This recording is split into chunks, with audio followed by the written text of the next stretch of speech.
তো এবার আমরা ভিভ্যাট ভোল্টেজটা মেপে দেখাচ্ছি। এই যে ভিভ্যাট ভোল্টেজটা 3.6। আচ্ছা, এরপরে আমরা টিএইচ লাইন অর্থাৎ থার্মাল লাইনের টেস্ট পয়েন্টে আমরা ভোল্টেজ মাপছি 2.7, যেটা আমাদের আগে 2.5 ছিল।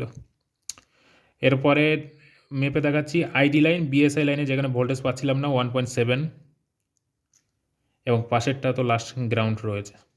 তো এইভাবে আমাদের কাজ করে যেতে হবে। এই মলে প্রবলেম ছিল সিপিইউ তুলে দেওয়ার পর আমাদের এই পাওয়ার সেকশনে ক্যাপাসিটরগুলো শর্ট ছিল, বিপসাম দিচ্ছিল, যেটা পুরোটাই চলে গেছে, এবং আমাদের এখানে ভোল্টেজ দিচ্ছিল না আইডি পিনে, আইডি টেস্ট পয়েন্টে, আর বাকি টেস্ট পয়েন্টে ভোল্টেজ দিচ্ছিল। তো এখান থেকে আমরা খুব সহজে বুঝতে পারবো যে আমাদের প্রবলেম সিপিইউতেই ছিল।